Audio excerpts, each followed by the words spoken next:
The sky's not falling, but you got to ask, what is wrong with the Oilers right now? To talk about that, let's go to Edmonton and bring in Ryan Rishaug.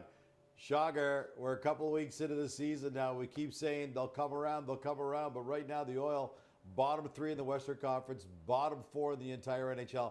We know they're not going to end up there, but things got a little rattled at practice today as coach was trying to shake things up a little bit.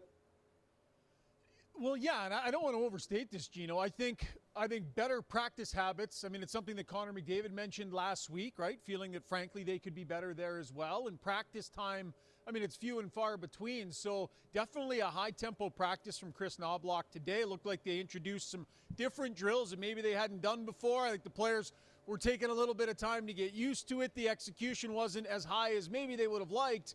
So Knobloch whistled things down a couple of times. And look, he's not going to be a yeller and a screamer or anything like that, but he was just looking for better execution from the players. And I think that translates into the game. So they want to push the execution level at practice. They want to up their execution level overall because in games, I think that's catching up to them. So, yeah, it was a good, solid practice today. They worked hard, some new stuff, the coach pushing the group. Now, the players, one another, sounding like they were pushing each other as well. Sometimes our cameras go down there on the bench, pick some stuff up, and you can tell the players want to push the envelope when it comes to the overall level of execution. What's old is new again when it comes to Draisaitl and McDavid. They started apart. They came together. Now they're apart again. Is that where Knobloch's going? Is he going to split those two up again? Yeah, he confirmed that McDavid and Draisaitl would be on separate lines for the game tomorrow night against Carolina Hurricanes. Looks like he's going to go back to what the original vision was at the start of the year, which is Nugent Hopkins with McDavid and Zack Hyman. Zack Hyman, by the way, not a point this season so far.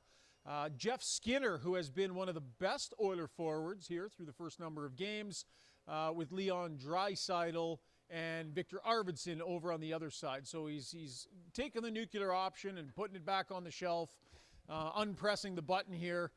It was okay. It helped in a few different ways, but I just don't think that's something that he wants to overdo. And I think we all know, Gino, that long-term the fit is better when those two are on separate lines. So that's the way they're going to start their game tomorrow night. We'll see if they finish that way. That's the key. If they finish that way, that means something has gone well. I want to ask you about Zack Hyman. And again, it's still early, but zeros across the board. To quote Sam Mitchell, 0, 0, 0, 0. No goals, no assists, nothing from him so far. Is there even, this is a guy who scored 54 last year. Is there even the remotest possibility that maybe Hyman gets moved off McDavid's wing?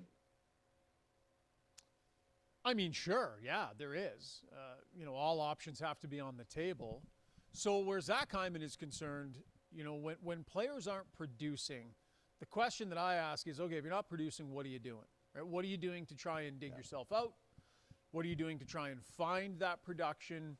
What other things can you contribute? And the fact is, for Zack Hyman, the list is long. I mean, he works as hard as anybody, which he's continuing to do. He goes to the net just as hard as anybody. So I see Zack Hyman as a player who completely gets it, but is doing the things you want to try and do to get yourself out of a situation like this. Other players who maybe don't have that natural engine, that natural work ethic, sometimes it's harder for them to dig themselves out. Or you look at Ryan Nugent-Hopkins, not off to the start that he would like either. Doesn't necessarily have that same, quality in his game from just a tenacious, crazy work ethic standpoint. So I look at a number of guys and kind of say, what are you doing to dig yourself out here?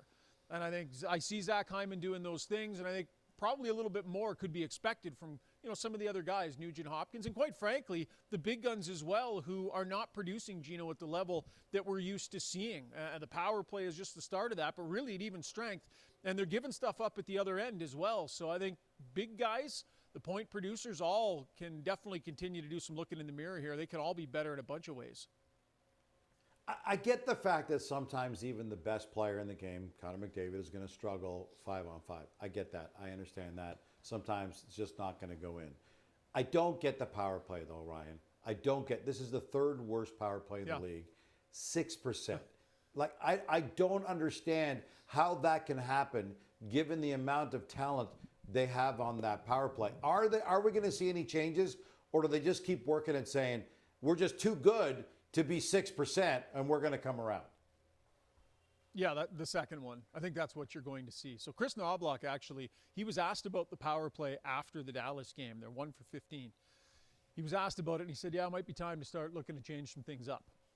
So then we talked to him today, and he was like, well, look, I talked to Glenn Gulutzan, who's been here a long time working with this power play, and Knobloch shared that, Gulutzan said every year there's talk about changing it up every time this group struggles, and they're always at or near the very top of the league. So I think what we will see in this moment, Gino, is some patience with the group, right? They're not clicking in general. It's not like other parts of their game are going really well and the power play is struggling for some reason. It's all struggling. And I think their belief is it'll all sort itself out together as the players start to find it a little bit more. What I could see, though, Gino, we know those guys stay out there for almost the entire 2 minutes most of the power plays. We see that all the time, and top teams often do that. I think we might see the hook maybe a little bit sooner. Maybe try and get the second unit 30, 40 seconds if the first unit hasn't been able to produce anything. Because I think it'll be the sense of urgency needs to increase a little bit, Gino. It's like you and I on these hits. When they say no time limit, we meander around, it's like 60, 80% effort because we know we got nothing but time. But if our producer, Ryan, was like, you guys got to be 3 minutes tight, we're going to bring our best stuff. So I could see them maybe dialing that first unit back a little bit and engaging the second unit in a bit more of a meaningful way, So Ryan, our producer, is in my ear right now telling me to wrap it up. So on that, I'm going to ask you another question. The penalty kill. Yeah, let's keep going, buddy. It's the internet. We got all day. Absolutely. I understand the power play sometimes is going to struggle. And, okay, 6%, that's crazy numbers. But sometimes it's just bad puck luck. Again, I don't get the PK. At 55%, dead last in the entire NHL. When your PK is that bad, someone's screwing up, Ryan. What's going on right now with that? Okay, so different situation with the penalty kill than the power play, right? Because if you look at who's on the ice during the power play, it's the same guys that were world beaters for the last 5-6 years. Basically the same group, the same core four. The penalty kill is different. They lost some penalty killers, right? Vinny Darnay was a big part of that penalty kill. Cody Ceci took a lot of minutes on that penalty kill as well. Ryan McLeod, was part of that penalty kill as well. So they have some new personnel that they're trying to work in there. So I think that has a fair amount to do with it compared to the power play that's been the same guys over and over again.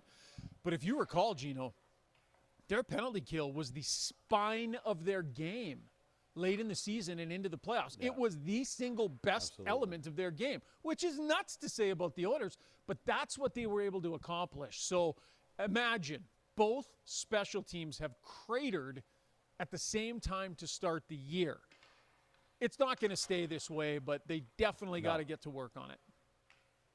Yeah, mark this in your calendar. At some point, we're going to go back. Hey, remember when the Oilers got off to that brutal start and now look at where they are? We know that's going to happen. So our producer, Brian Bolta, is yelling at me again right now, and he said he's going to cut our mics off, so we got to go. Shogger, thanks for this, buddy. Right. Enjoy tomorrow night's game against the Canes, and then we'll talk again afterwards. All right, sounds good. But, Gino, this is our show. We'll wrap this when we're ready to wrap this, Ryan. And there goes our mics.